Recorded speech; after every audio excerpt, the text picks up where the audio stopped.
সুপ্রভাত বন্ধুরা। নীরব সেবার মহান প্রভাব, বাইবেলের একটি সুন্দর চরিত্র প্রিসকিল্লা। আজ আমরা প্রিসকিল্লার জীবন থেকে এমন একটি শিক্ষা গ্রহণ করব যা আমাদের মনে করিয়ে দেয় যে ঈশ্বরের রাজ্যে সব মহান কাজ মঞ্চের আলোয় হয় না। অনেক সময় সবচেয়ে গভীর প্রভাব সৃষ্টি হয় নীরব সেবা, বিশ্বস্ত সহযোগিতা এবং অন্যদের গড়ে তোলার মাধ্যমে। প্রেরিতদের কার্য বিবরণ 18 অধ্যায় 26 পদ। প্রিসকিল্লা আকিল্লা আপল্লোকে নিজেদের কাছে নিয়ে ঈশ্বরের পথ আরো স্পষ্টভাবে বুঝিয়ে দিলেন। প্রিসকিল্লা এবং তার স্বামী আকিল্লা ছিলেন প্রাথমিক মণ্ডলীর অন্যতম বিশ্বস্ত কর্মী। তারা পেশায় তাঁবু প্রস্তুতকারক ছিলেন। জীবনের নানা প্রতিকূলতার মধ্যেও তারা খ্রিস্টের প্রতি বিশ্বস্ত ছিলেন। রোমে বসবাসের সময় সম্রাট ক্লোদিয়াস সমস্ত ইহুদিদের রোম থেকে বের করে দিলে তারা করিন্থে চলে আসেন। সেখানে তাদের পরিচয় হয় প্রেরিত পৌলের সঙ্গে। তারা শুধু পৌলের বন্ধু হননি, তারা তার সহকর্মী, সহযোগী এবং আত্মিক পরিবারে পরিণত হয়েছিলেন। বাইবেলে কয়েকবার দেখা যায় যে প্রিসকিল্লার নাম আকিলার নামের আগেই উল্লেখ করা হয়েছে। এটি ইঙ্গিত করে যে তিনি শুধু একজন সহধর্মিণী ছিলেন না, তিনি ছিলেন একজন গুরুত্বপূর্ণ আধ্যাত্মিক নেত্রী ও শিক্ষিকা। প্রিসকিল্লার জীবনের সবচেয়ে সুন্দর ঘটনাগুলোর একটি হলো আপল্লোর সঙ্গে তার সাক্ষাৎ। আপল্লো ছিলেন অত্যন্ত শিক্ষিত, বাকপটু এবং ধর্মগ্রন্থে দক্ষ একজন প্রচারক।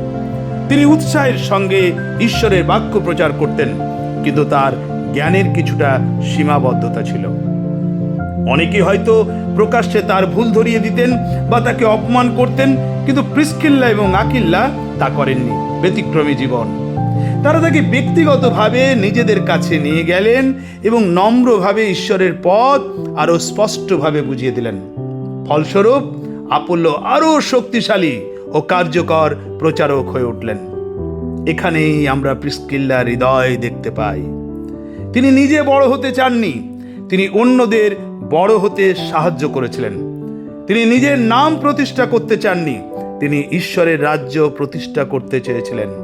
আজকের পৃথিবীতে অনেকেই নেতৃত্ব দিতে চান, কিন্তু খুব কম মানুষ অন্যদের গড়ে তুলতে চান। অনেকেই প্রশংসা পেতে চান, কিন্তু খুব কম মানুষ নীরবে সেবা করতে প্রস্তুত। প্রিসকিল্লা আমাদের শেখান যে একজন প্রকৃত খ্রিস্টান শুধু নিজের আত্মিক বৃদ্ধি নিয়ে চিন্তা করেন না, তিনি অন্যদেরও বিশ্বাসে বৃদ্ধি পেতে সাহায্য করেন। আরেকটি শিক্ষা, ঈশ্বরের কাজে সহযোগিতার গুরুত্ব। প্রিসকিল্লা কখনো একা কাজ করেননি। তিনি তার স্বামী আকিল্লার সঙ্গে, পৌলের সঙ্গে এবং মণ্ডলীর অন্যান্য বিশ্বাসীদের সঙ্গে মিলেমিশে কাজ করেছেন। ঈশ্বরের রাজ্যে বন্ধু প্রতিযোগিতা নয়, সহযোগিতা গুরুত্বপূর্ণ। আমরা সবাই ভিন্ন ভিন্ন দান ও প্রতিভা পেয়েছি, কিন্তু লক্ষ্য একটাই, খ্রিস্টের মহিমা। আজ আমরা নিজেদেরকে প্রশ্ন করি, আমি কি শুধু নিজের উন্নতির কথা ভাবি, নাকি অন্যদেরও গড়ে তুলছি? আমি কি অন্যদের ভুল দেখে সমালোচনা করি, নাকি ভালোবাসার সঙ্গে সাহায্য করি? আমি কি প্রশংসা খুঁজি, নাকি বিশ্বস্তভাবে সেবা করি? প্রিসকিল্লার জীবন আমাদের শেখায় যে অন্যদের গড়ে তোলে, ঈশ্বর তাকেও গড়ে তোলেন। মনে রাখবেন, হয়তো পৃথিবী আপনার নাম মনে রাখবে না, কিন্তু আপনার উৎসাহ, শিক্ষা এবং সেবার মাধ্যমে যাদের জীবন পরিবর্তিত হবে, তারা ঈশ্বরের রাজ্যে আপনার সাক্ষ্য বহন করবে। আজ মনে রাখুন, নীরব সেবাও ঈশ্বরের চোখে মহৎ সেবা।